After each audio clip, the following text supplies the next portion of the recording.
When karma lands, it lands hard. This is the lesson Democrats are now learning with the passing of Supreme Court Justice Ruth Bader Ginsburg, and the reality that President Trump will move forward to fill her seat this week.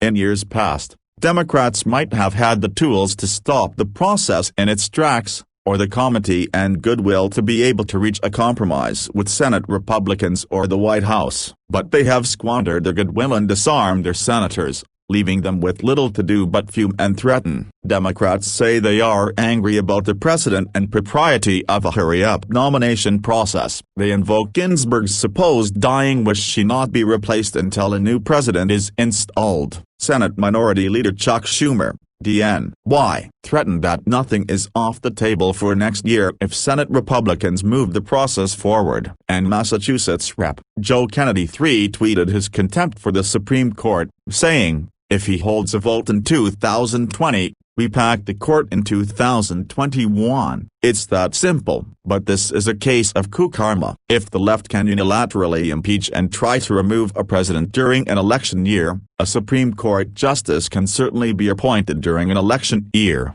Democrats can hardly stand on principle regarding election year nominations when they were more than willing to engage in a partisan, election year impeachment fiasco based on a contrived pretext that had no chance of prevailing.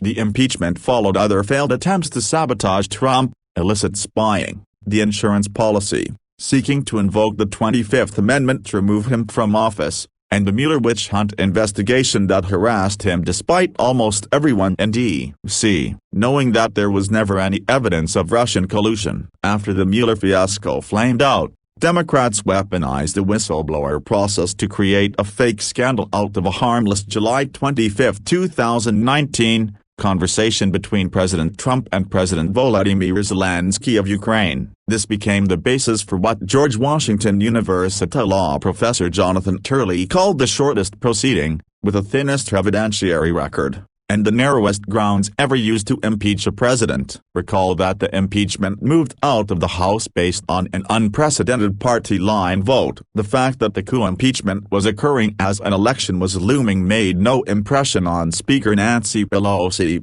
California, and her minions, who were eager to leave Trump impeached forever, though he was also acquitted forever. Byron York called it an election year gambit, using the impeachment as the most audacious opposition research maneuver of all time. And Berkeley law professor John Yoo cautioned that the Founding Fathers would have rejected the idea of an election year impeachment because they expected that the American people would hold the president accountable for any abuses of power at the ballot box. So it is ironic to hear Democrats saying that the people should decide who gets to choose the next Supreme Court justice when they were more than willing to deny voters the opportunity to judge President Trump's fitness for office. Defenders of the election year impeachment also argued that the timing was valid since the crimes under investigation might affect the outcome of the election itself. A similar argument can be made regarding filling Ginsburg's vacant seat. The left has hired 600 lawyers for the Biden campaign and intends the Supreme Court to be an active participant in the 2020 election. The stakes going into November are frankly too high to have a Supreme Court not at full strength. Democrats have pushed for a mail-in election that virtually guarantees fraud and chaos and subsequent urgent litigation. They have instructed Democratic nominee Joe Biden not to concede under any circumstances and have threatened violence if they do not win. The country cannot afford to have an 8-member Supreme Court that could deadlock on critical questions coming from these dangerous circumstances. We are staring down the barrel of potentially the greatest constitutional crisis since the Civil War. And we need 9 justices on the bench, as then-President Obama tweeted in October 2016. The need for a 9th justice is undeniably clear. There is plenty of time. Justice Ginsburg was confirmed only 42 days after she was nominated by President Bill Clinton. President Trump's nominee should get the same speedy consideration by the Senate.